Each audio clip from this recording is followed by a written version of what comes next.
Quero dar essa lição para vocês. Eu não sou professor e nem sou do nível deles, mas com a graça do nosso Senhor Jesus Cristo, eu vou tentar passar um pouco de conhecimento para vocês sobre aqui Salomão, que é o tema de hoje. A liderança de Salomão, texto principal. Dá-me, pois, agora sabedoria e conhecimento para que possas sair e andar perante este povo, porque quem poderia julgar este teu grande povo? 2 Crônicas 1:10. Resumo da lição: Salomão é reconhecido como o homem mais sábio de toda a história.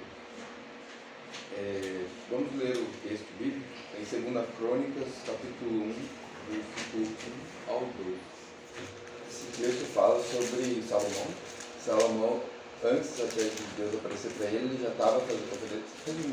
estava oferecendo sacrifícios, bastante, ofereceu sobre ele 1000 holocaustos.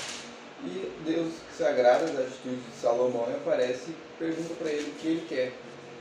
E ele pede sabedoria para governar o povo de Israel. Aqui na introdução e no primeiro tópico fala resumidamente sobre quem era Salomão, sobre o reinado dele. Eu vou ler para vocês. Salomão era filho de Davi e foi o terceiro rei de Israel. Ele governou muito provavelmente entre 971 e 931 a.C., 40 anos. Salomão foi filho de Davi, como vocês já sabem, o terceiro rei de Israel. Ele foi um grande homem, conhecido pela sabedoria, pela forma como governou. E Salomão foi muito pacífico, tanto que é o significado do nome de Salomão é pacífico. Diferente de Davi, a gente vê Davi como um guerreiro, desde pequeno, desde novo. É até meio esquisito. Davi viu um urso, ele ia dar paulada no urso. Viu um leão, ele ia matar o leão. Aí quando ele cresceu um pouco, ele foi matar um gigante. Era meio... Ele não era mau, né? Mas ele era um guerreiro. Davi era um guerreiro, ele resolvia as coisas na espada. E Salomão era uma pessoa mais pacífica. Salomão era um sujeito, isso é uma característica pessoal dele, né? No perfil dele.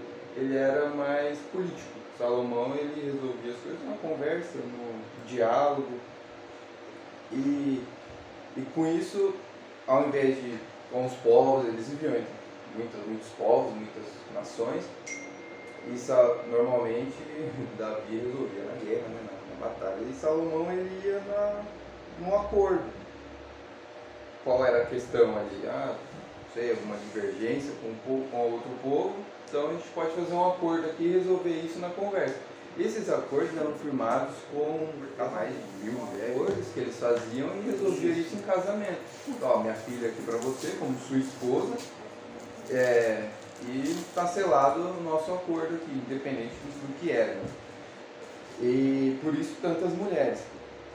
Só que por mais que ele não se envolvesse fisicamente, talvez com todas, eram pessoas diferentes que entravam no reino, não entrava como um estrangeiro qualquer, entrava como mulher do rei, né? E elas traziam seus costumes, elas traziam os seus ídolos, as suas crenças para dentro do povo de Israel, que era o povo de Deus, como vocês sabem. E isso foi contaminando o povo de Israel. Tanto o próprio Salomão, acredito que ele inicialmente não aceitou um novo ídolo assim de bate-pronto, mas conforme o tempo ele foi se misturando, e quando o povo de Israel se deu conta, eles eram uma nação totalmente idólatra, já tinham abandonado a Deus e estavam adorando outros ídolos. Isso nos passa uma mensagem sobre alianças, sobre com quem nós fazemos as nossas alianças, porque durante a vida a gente vai se deparar com muitas situações, não só de casamento. Aliança pode ser uma amizade, pode ser uma relação de trabalho, pode ser diversos contatos com pessoas que a gente tem durante a vida, e que se a gente não tem um filtro, se a gente não fica ligado nisso, a gente pode se perder e pagar um alto preço, tem consequências seríssimas sobre o povo de Israel, por exemplo, depois que eles se envolveram com essa idolatria. E é um perigo porque é sutil. Eu acho engraçado que Davi, as adversidades, as questões que Davi tinha que lidar, era um urso, que não é pequeno, era um leão, que não é pequeno e nem é dócil, nem é sutil, ou um gigante berrando no meio do campo de batalha, que também não é sutil. É uma coisa que está ali, né? Que é aquele inimigo claro, é aquela coisa que você olha e você vê, aquilo ali eu preciso enfrentar. Mas a de Salomão não. Era um tempo de paz, de tranquilidade. Provavelmente aos poucos, parecia até uma boa ideia, não, vou fazer aqui uma aliança, eu caso com ela, mas eu deixo ela ali no canto, e pelo menos eu evito a guerra com esse povo aqui, ó, é um inimigo que eu venci, praticamente, entre aspas. Mas na realidade não foi assim, na verdade foi o que levou, depois disso daqui Israel se dividiu em 10 partes, era uma das nações mais poderosas do mundo e foi completamente bagunçada por causa disso daqui, uma coisa sutil, que aos pouquinhos levou à derrota do povo de Israel. Então a gente tem que tomar cuidado com quem a gente se envolve, não só o relacionamento amoroso, todo tipo de relacionamento. Eu lembro que quando era na hora eu não entendi, eu achei até errado, porque era um amigo meu. Havia no meio de aliança, mas eu não tinha se poderia causar isso. É inocência, né? Sim, eu não tinha essa percepção visível ainda nele, assim, tanto. Até porque eu tinha 10 anos e ele já estava sendo conduzido por pessoas erradas. Sim, de forma que família tem a consciência, mas pessoas por muito tempo eu ainda desaprendi, era exagero.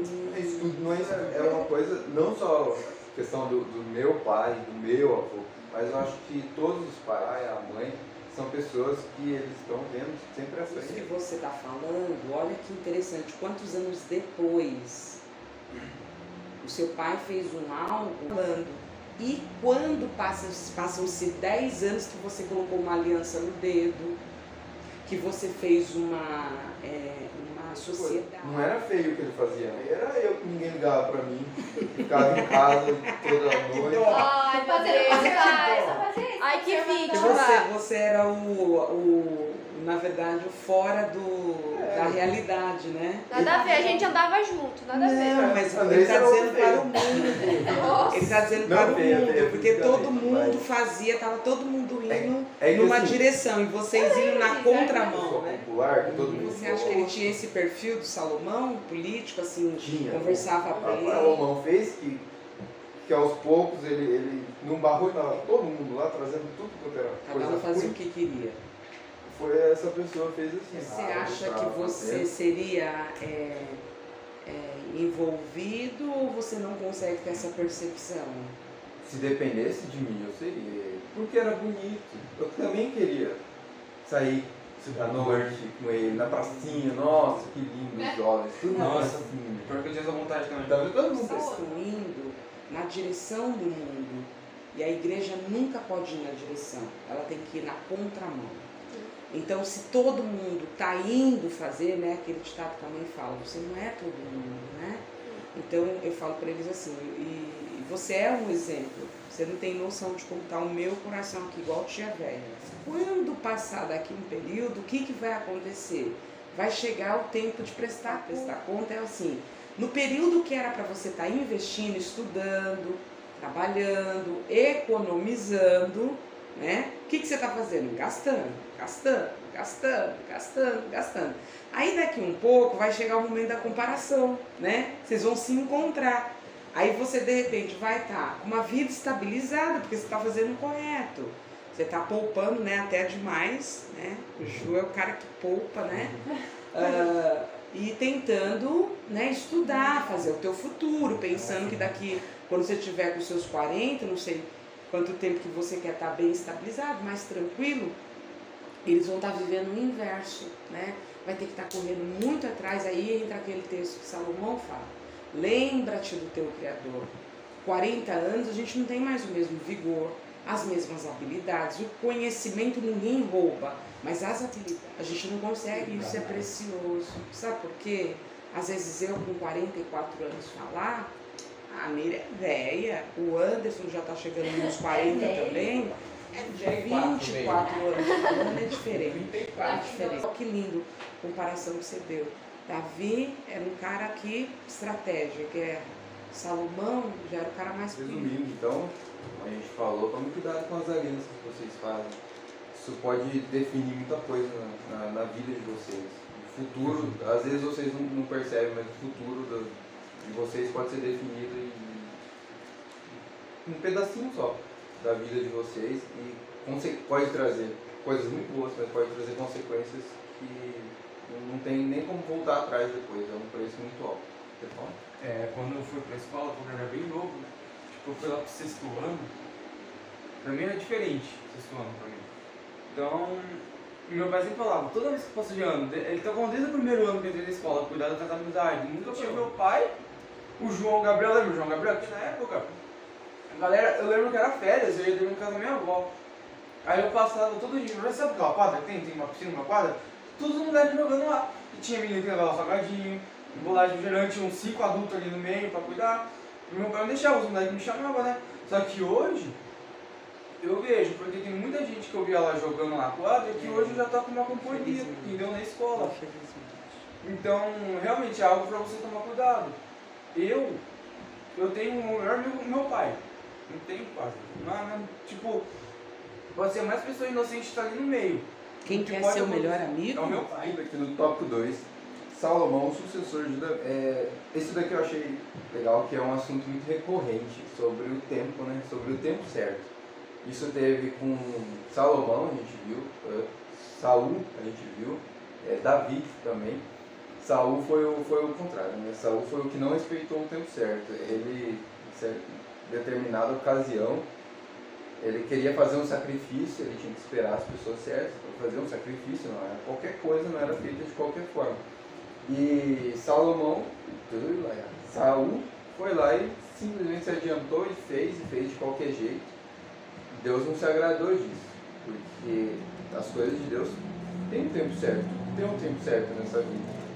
E ele não esperou o tempo certo e nem fez da forma correta.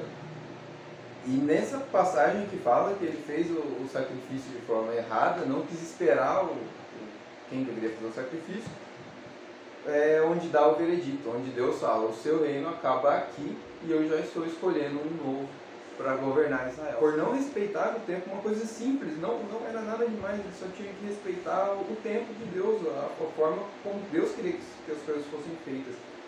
Por isso ele perdeu o reino de Israel.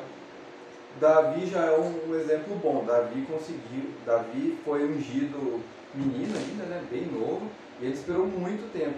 Durante esse tempo, Saul, que era o rei atual, esteve na mão dele. Ele poderia matar Saul, mas ele falou, não, eu vou esperar o tempo de Deus. Quando Deus tirar Saul de fato, quando Deus levar Saul, eu vou assumir e aí vai ser o meu reinado. Mas antes disso eu não vou me precipitar, não vou tomar nenhuma atitude contra o ungido de Deus. E Davi foi abençoado por causa disso, foi um grande rei. Salomão também, antes de Davi morrer até, esse sujeito esquisito aqui, Adonias, ele fez uma presepada, como diz o Marcel, ele juntou uns caras lá, fingiu que era guarda real, juntou uns amigos, um povo, e ele mesmo falou, agora eu sou rei de Israel. Davi vai morrer e eu sou rei de Israel. E Davi já tinha prometido o trono para Salomão. E Salomão nem por isso foi lá e matou o rapaz, nem fez nada demais.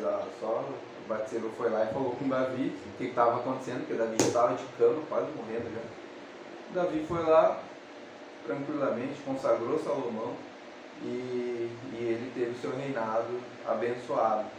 E então a gente, mais uma vez, a gente fica com essa lição sobre o tempo, sobre a hora certa das coisas.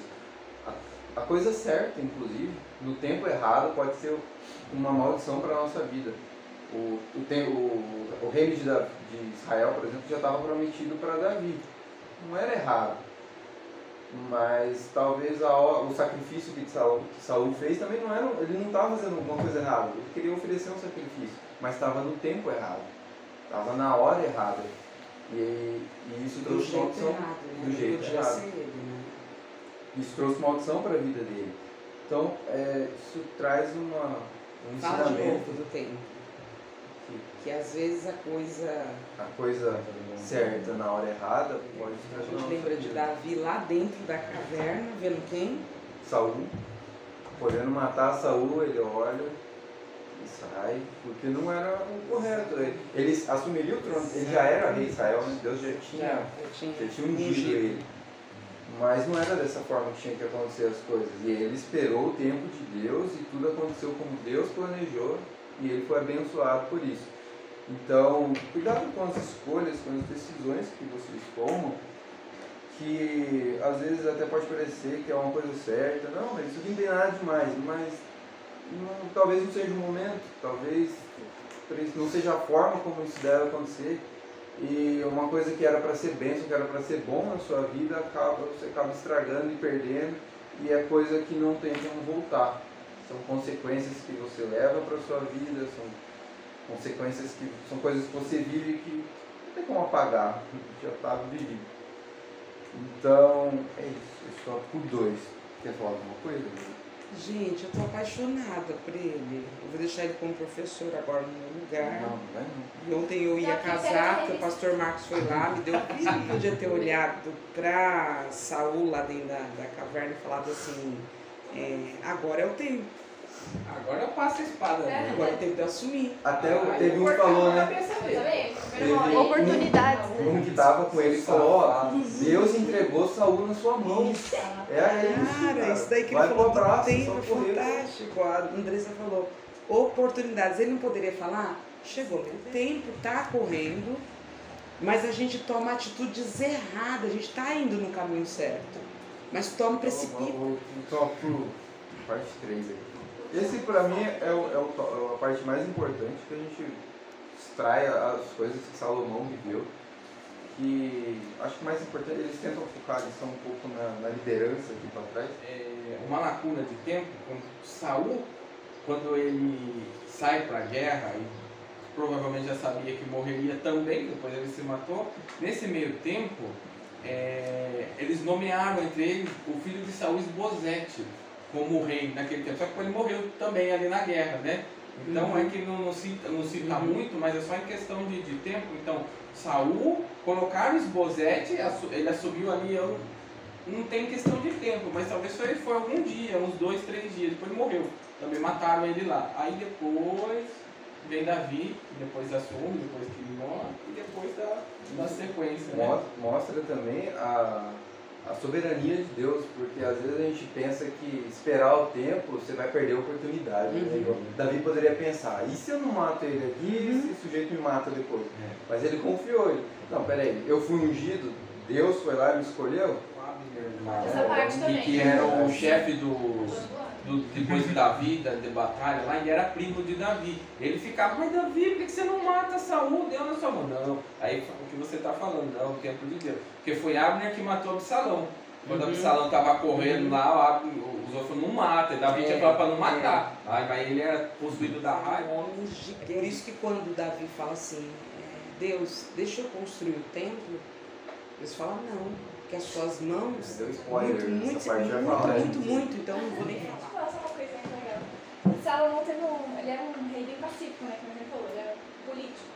E o nome dele é parecido com a pronúncia de Shalom, que é o cumprimento deles, né? Paz. Então, é sobre isso. O tempo de Deus, aguarde que vai dar tudo certo.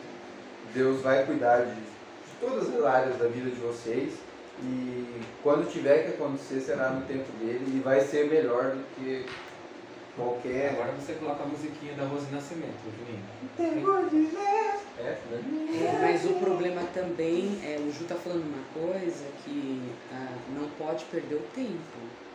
Tem gente que tá sentado falando, não, ainda não é o tempo. Já passou o tempo. Então o que você está falando... Davi não ficou cuidando de ovelha até alguém lá levar a coroa. Ele se posicionou, né? O que nós não... Tem gente que já perdeu o nosso guia maior, o nosso GPS maior. Tem que ser isso. No tópico 3 a gente vai ver sobre a sabedoria de Salomão, que é até o ponto mais conhecido, né, da história dele. Antes dele não teve, depois dele também não teve outro mais sábio que Salomão. Em relação à sabedoria de Salomão, a gente vai entrar aqui nessa parte onde Deus aparece para Salomão e pergunta: o que você quer? É tipo o gênio da lâmpada, sabe? Aparece e fala: você tem 3 desejos, o que você quiser. Só que é mais potente, porque imagina Deus.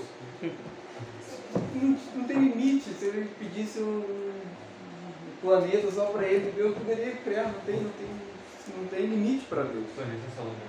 Mas, e Salomão, ele estava... Primeiro que é interessante mostrar que Deus apareceu para ele mais antes. Inclusive aqui no texto a gente vê que nos versículos 6 fala: Salomão ofereceu ali sacrifícios perante o Senhor sobre o altar de cobre que estava na tenda da congregação, e ofereceu sobre ele 1000 holocaustos. É muito sacrifício. Salomão, quando ele começou o reinado dele, ele começou de forma pedindo, buscando a presença de Deus. Salomão tinha noção que ele não era ninguém, que ele precisava de Deus e que o governo dele não seria bom se ele não tivesse a companhia ali de Jesus, de Deus. Então ele já buscava isso, ele já tinha esse reconhecimento de que nós não somos nada sem Deus. E Deus se agradou disso. Deus conhecia o coração de Salomão. Deus não apareceria para qualquer um falando: o que você quer. Imagina se ele fez isso para Saul. Deus sabe lá o que ia acontecer. E Salomão já tinha princípios. Então Deus apareceu e ele pediu sabedoria. Sabedoria é uma palavra que vem do grego, que significa inteligência plena. É uma coisa muito maior do que você ser inteligente, você tirar nota boa na escola. É você saber utilizar um conhecimento, aplicar um conhecimento nas diversas áreas da vida. É algo que vem de Deus, é alguma coisa que você não aprende. Sabedoria você não compra em lugar nenhum, não tem faculdade de sabedoria, você não tem sabedoria na escola. É uma coisa que vem de Deus. E eu achei bonito também que Salomão, ele não pede sabedoria para ser rico, ele não pede sabedoria para conquistar outros reinos, para ganhar admiração humana. Salomão estava preocupado com a obra de Deus. Salomão, ele pede sabedoria porque, no 10 fala: dá-me, pois, agora sabedoria e conhecimento para que possa sair e entrar perante este povo. Porque quem poderia julgar este teu grande povo? Deus via já no coração de Salomão que ele tinha o amor ali por essa... Mesmo antes dessa compra de Deus aparecer para ele já tinha essa convicção, porque ele já estava oferecendo os holocaustos e os sacrifícios. Você imagina você ser coroado, ele era novinho, né, quando ele foi ser coroado rei. Imagina vocês, de repente chega aqui a notícia, viu? Você é rei do reino tal, e um reino gigante, um reino muito rico, porque Israel era uma potência na época, muito grande, muito dinheiro, muito prestígio. Qualquer rei já tem muito prestígio. Imagina o rei de uma grande nação. Ele poderia facilmente se engrandecer ali. Agora eu sou rei, né? Ele tem que destruir, né? Agora eu vou arrebentar. O negócio vai se dá para fazer festa o resto da vida, todo dia, que não acaba o dinheiro. Mas não, você vê que ele vai direto, ele vai fazer os holocaustos, o sacrifício, ele vai pedir a presença de Deus ali com ele, no reinado dele. E em consequência disso, Deus aparece e oferece, dá essa oportunidade para ele. E ele atraiu Deus, né? Sim. Eu acho que ele pedir sabedoria só consolidou o que já estava no coração dele, o que ele já estava fazendo. Eu nunca ia pensar em pedir sabedoria. Não, ele pediu baseado na necessidade que ele tinha. Ele estava necessitando de orientação. Era uma necessidade de agora. Eu preciso agora. Às vezes a gente fica muito perdido quando a gente fala o que você pediria, porque a gente acha errado pedir baseado na necessidade que a gente tem no momento, né? Salomão, ele pediu baseado na necessidade que ele tinha naquele momento. O que ele precisava? Eu preciso saber como. Não está errado a gente pedir baseado na necessidade do momento. O que está errado É a gente ser governado por essa decisão de pão. Ah, eu vou pedir para Deus batismo do Espírito Santo. Entender a nossa necessidade, mas não ser guiado pela necessidade, continuar sendo guiado. Eu acho bonito também a forma como Salomão amava a obra de Deus. Ele não... Você vê que ele não queria... Ele poderia se engrandecer ali com o reino e com a oportunidade, mas ele queria fazer bem feito. Como a gente falou também já sobre Davi, ele viu isso do pai dele e era o que ele queria. E falando para vocês que, gostaria de falar para vocês que vocês, como jovens e adolescentes, vocês são o futuro da obra de Deus, não só da igreja, né, mas da obra de Deus como um todo. E vocês também, por mais que às vezes pareça uma coisa tão distante, não é, não. Uma hora o Anderson, que já está o senhor já ali, e vocês vão ter essa responsabilidade. E queria deixar a mensagem de que amem essa obra, essa responsabilidade, que Deus vai honrar vocês da forma como Salomão honrou isso e valorizou isso, amou o povo de Deus e a incumbência que ele tinha de guiar o povo, e ele foi extremamente rico e sábio e muito abençoado. O povo de Israel foi muito próspero, muito, muito rico mesmo, e que começou com isso, com esse amor, ele olhando a obra de Deus dessa forma, ao invés de focar no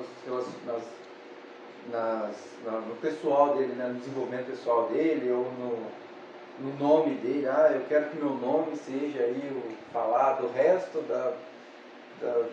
do tempo, eu seja lembrado por um rei rico.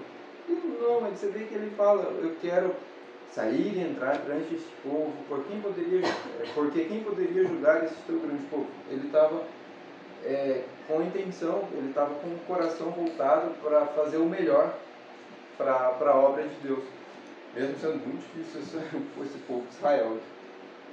E é isso. Tenham esse amor pela obra de Deus, que vocês serão recompensados grandemente. Deus honrará vocês em todas as outras áreas da vida de vocês. A forma que ele governava, influenciando, que ele... influência é não impor nada.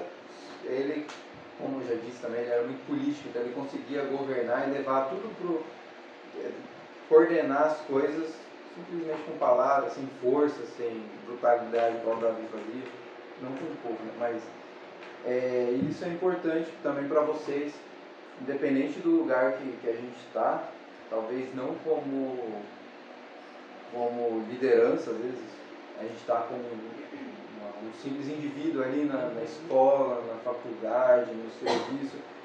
A gente, como cristão, nós estamos sempre sendo observados, por mais que pareça que não, mas estamos sim.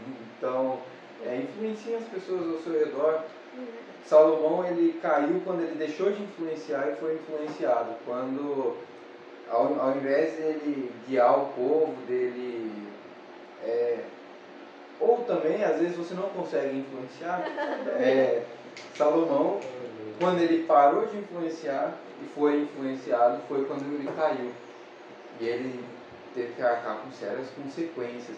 Então, se vocês ali no meio ali dos amigos, no dia a dia de vocês, se vocês não estão dando conta de influenciar, se afastem, que vocês serão mais abençoados assim. Mas façam tudo para influenciar, para ser o sal da terra e a luz do mundo, que é o que talvez nós somos. se não consegue influenciar através de palavras, mas continue influenciando através das atitudes. Sim, a influência ela vem principalmente das atitudes, principalmente do que os outros veem a gente fazendo. Não que você chega lá e fala, faz assim. Isso não é influenciar, isso é da ordem. Salomão, através das atitudes dele, o povo seguia os caminhos de Deus. E a partir do momento que ele se deixou levar por outras coisas, ele afundou ele e o povo de Israel. O povo de Israel se dividiu em 10 partes depois do final de Salomão. Foi terrível, foi uma bagunça, porque ele deixou de ser de influenciar. E ele acabou sendo influenciado por coisas a ser pacífico. Ele era tão pacífico que Deus deixou a construção do templo todo. Mas Deus falou, não, Davi, você não vai construir o templo porque tem sangue, tem muito sangue nas suas mãos. Você era um guerreiro, você matou muita gente e você não vai construir o templo. E Salomão, com essa forma pacífica dele, com esse jeito, essa característica pessoal dele, foi o incumbido da construção da casa de Deus, do templo de Deus, que foi algo que marcou, né, muito o reinado dele também, porque foi uma grande construção, gente. E são esses os principais pontos que eu vejo na história de Salomão.